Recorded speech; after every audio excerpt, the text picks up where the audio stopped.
L'ange du Seigneur porta l'annonce à Marie, et elle conçut du Saint-Esprit. Réjouis-toi, Marie, pleine de grâce, le Seigneur est avec toi. Tu es bénie entre les femmes, et le fruit de ton sein est béni. Je suis la servante du Seigneur, qu'il me soit fait selon ta parole. Réjouis-toi, Marie, pleine de grâce, le Seigneur est avec toi. Tu es bénie entre les femmes, et le fruit de ton sein est béni. Et le Verbe s'est fait chair, et il a demeuré parmi nous. Réjouis-toi, Marie, pleine de grâce, le Seigneur est avec toi. Tu es bénie entre les femmes, et le fruit de ton sein est béni. Priez pour nous, Sainte Mère de Dieu, afin que nous soyons rendus dignes des promesses du Christ. Prions. Que ta grâce, Seigneur notre Père, se répande en nos cœurs. Par le message de l'ange, tu nous as fait connaître l'incarnation de ton Fils bien-aimé. Conduis-nous par sa passion et par sa croix jusqu'à la gloire de la résurrection. Par Jésus le Christ notre Seigneur. Amen.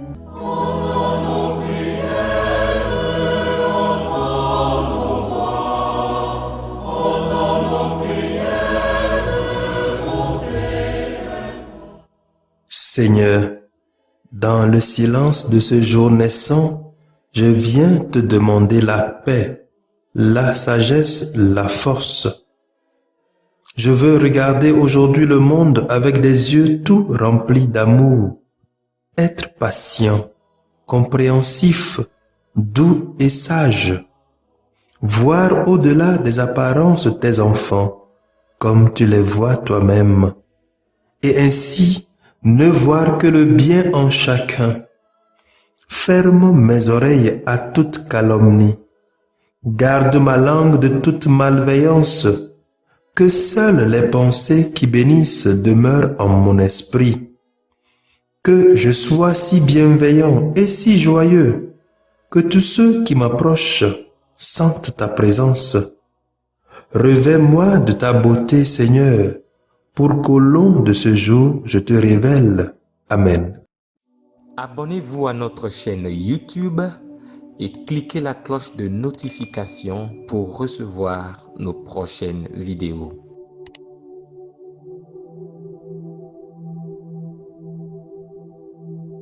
Écoutons les textes de ce dimanche des Rameaux et de la Passion du Seigneur du 10 avril 2022, lu par Sœur Lucienne Tandiateba, sœur de Notre-Dame des Apôtres, et du diacre Achille Alagro de la Société des Missions Africaines, commenté par le Père Jean-Paul Kwacha de la Société des Missions Africaines.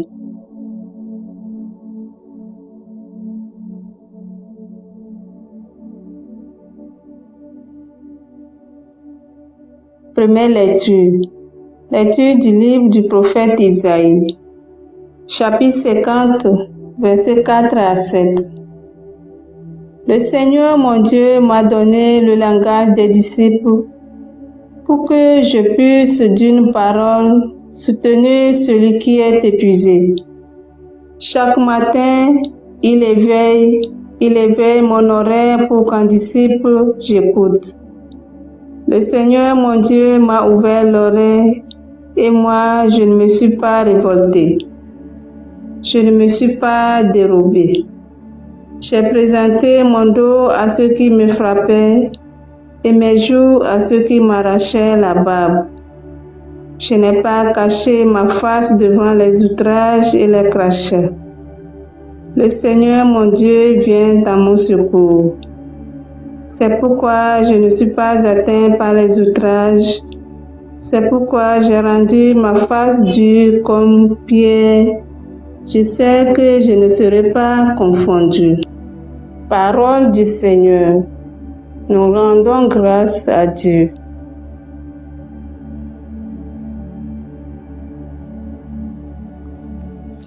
Mon Dieu, pourquoi m'as-tu abandonné? Tous ceux qui me voient me bafouent, ils ricanent et hochent la tête.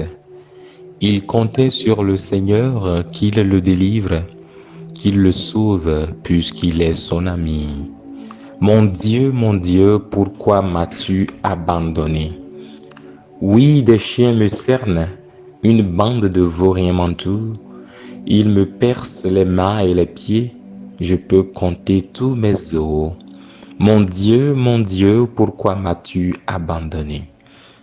Ils partagent entre eux mes habits et tirent au sort mon vêtement. Mais toi, Seigneur, ne sois pas loin. Ô ma force, viens vite à mon aide. Mon Dieu, pourquoi m'as-tu abandonné? Mais tu m'as répondu, et je proclame ton nom devant mes frères. Je te loue en pleine assemblée. Vous qui le craignez, louez le Seigneur. Mon Dieu, pourquoi m'as-tu abandonné?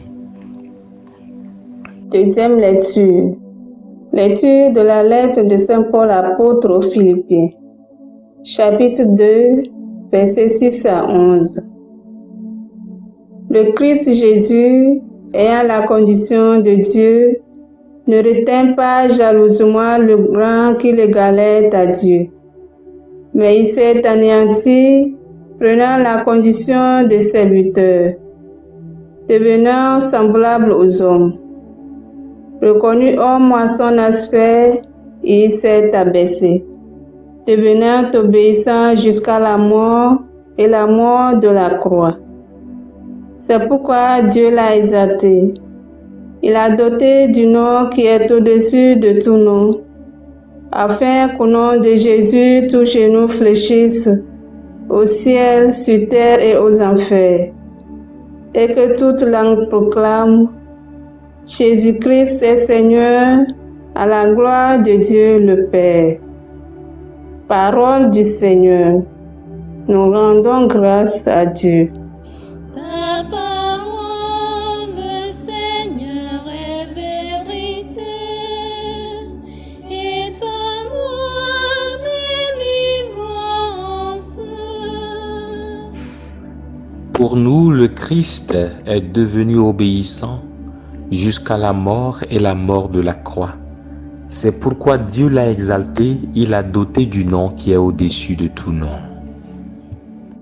Ta parole, Seigneur, est vérité, et ta loi délivrance. La passion de notre Seigneur Jésus-Christ selon saint Luc, au chapitre 23, versets 1 à 49. En ce temps-là, l'assemblée tout entière se leva, et on l'amena chez Pilate. On se mit alors à l'accuser. Nous avons trouvé cet homme en train de semer le trouble dans notre nation. Il empêche de payer l'impôt à l'empereur, et il dit qu'il est le Christ, le roi. Pilate l'interrogea. « Es-tu le roi des Juifs ?» Jésus répondit. « C'est toi-même qui le dis. » Pilate s'adressa aux grands prêtres et aux foules. « Je ne trouve chez cet homme aucun motif de condamnation. » Mais il insistait avec force. « Il soulève le peuple en enseignant dans toute la Judée. Après avoir commencé en Galilée, il est venu jusqu'ici. » À ces mots, Pilate demanda si l'homme était galiléen. Apprenant qu'il relevait de l'autorité d'Hérode, il le renvoya devant ce dernier, qui se trouvait lui aussi à Jérusalem en ces jours-là. À la vue de Jésus, Hérode éprouva une joie extrême. En effet, depuis longtemps il désirait le voir à cause de ce qu'il entendait dire de lui, et il espérait lui voir faire un miracle.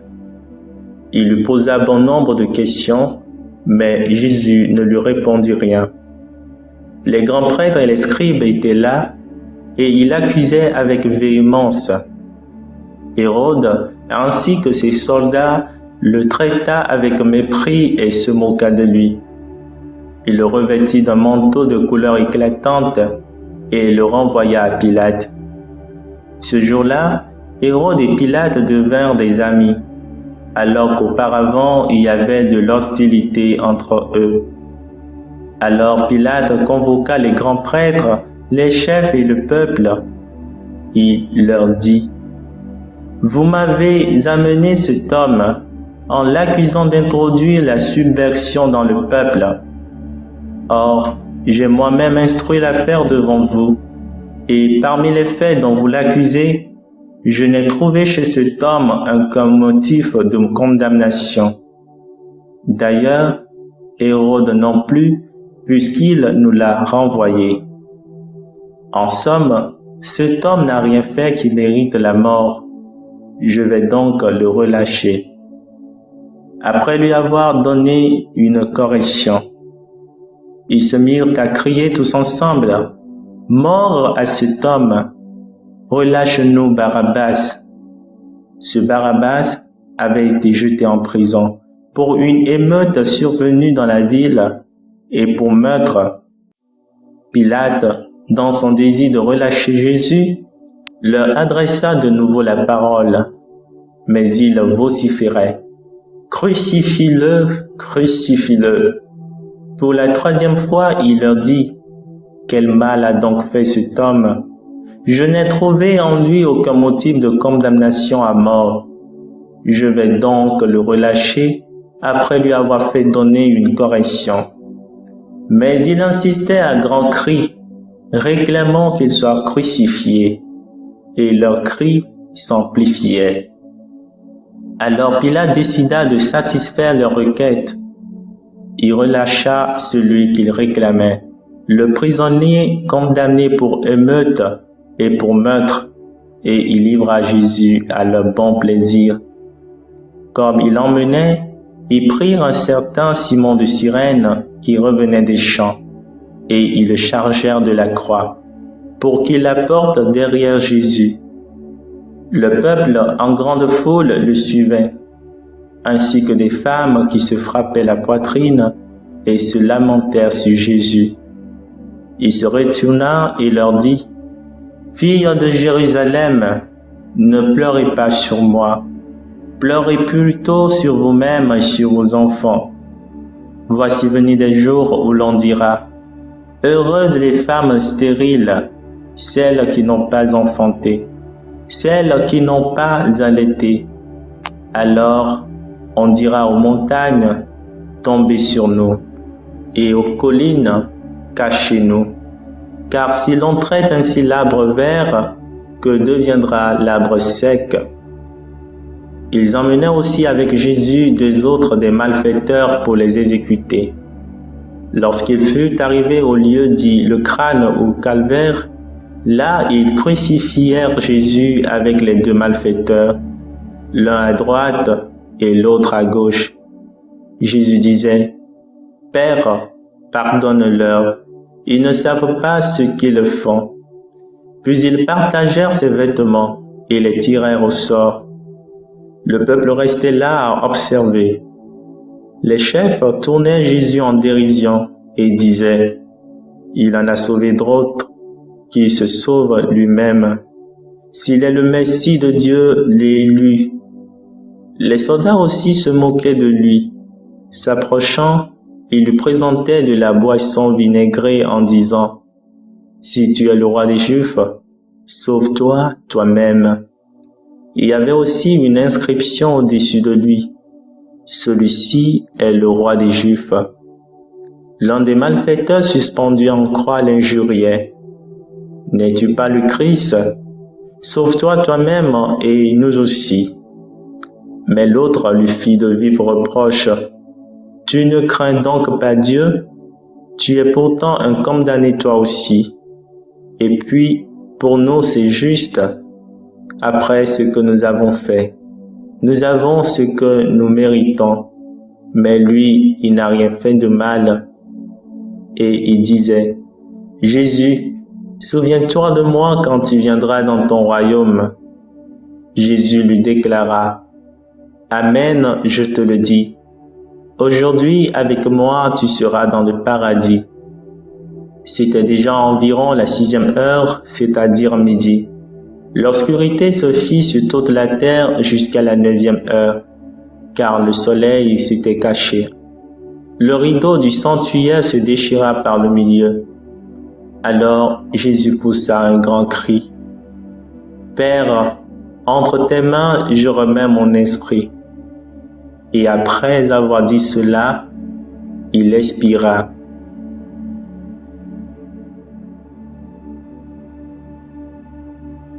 À la vue de ce qui s'était passé, le centurion rendit gloire à Dieu.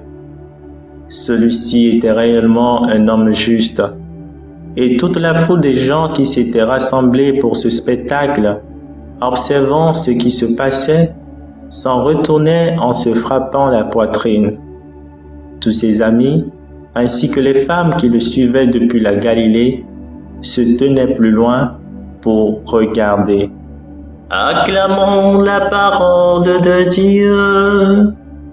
Louange à toi, Seigneur Jésus.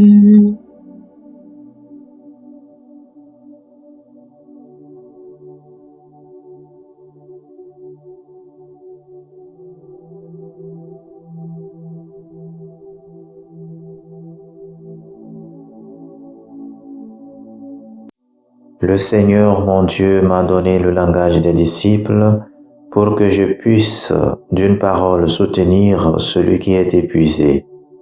Chaque matin, il éveille mon oreille pour qu'un disciple j'écoute.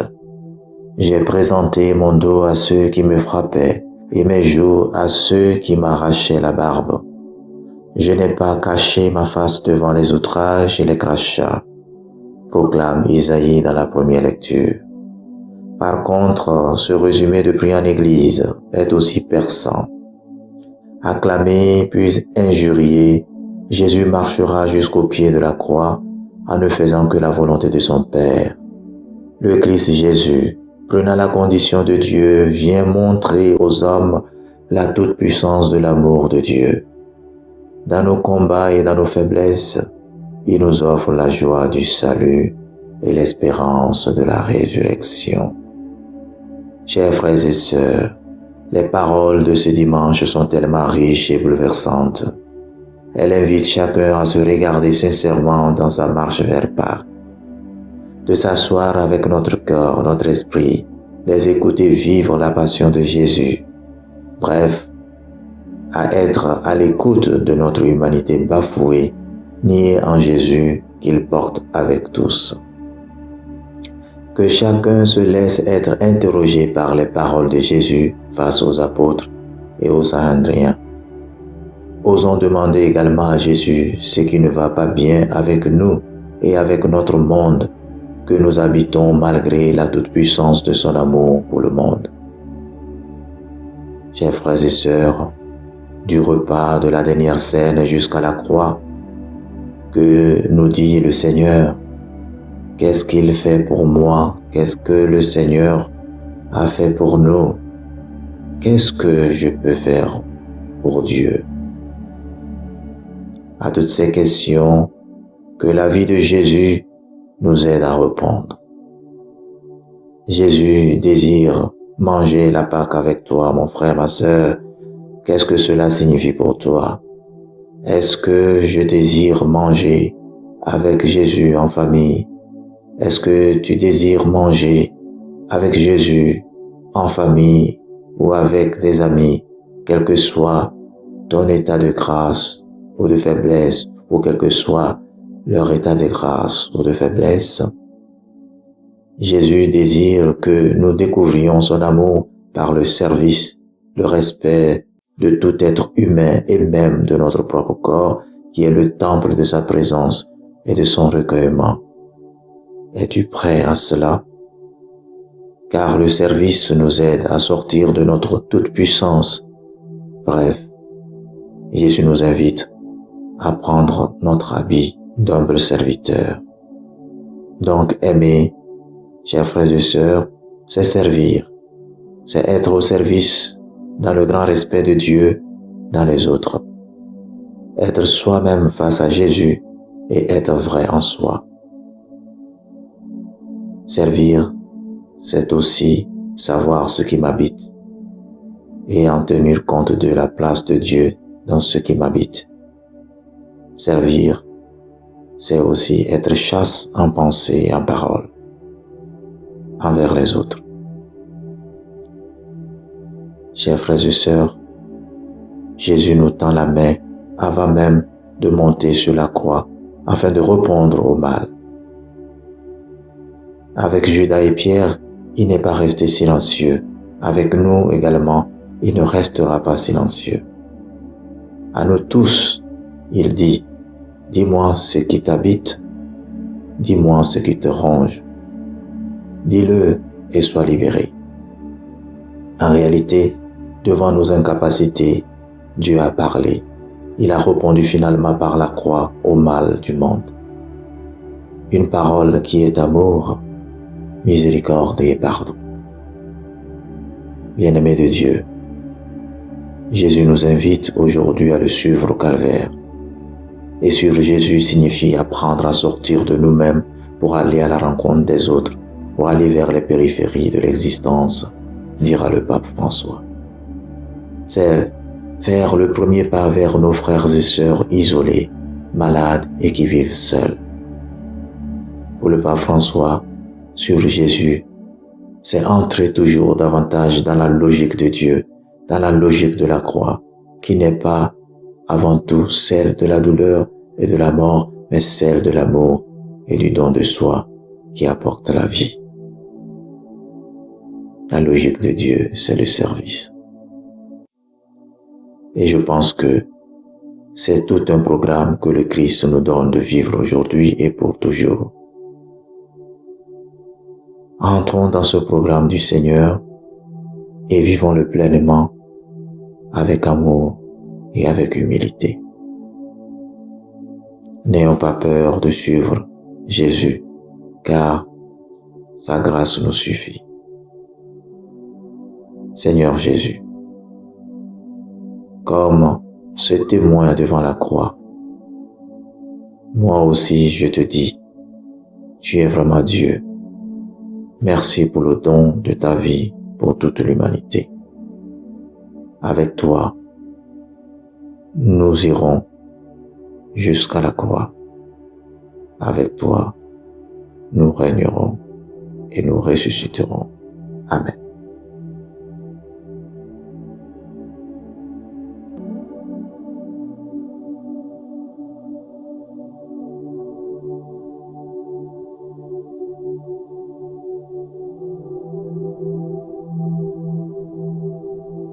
Que le Seigneur Tout-Puissant et Miséricordieux nous bénisse et nous garde, le Père, le Fils et le Saint-Esprit.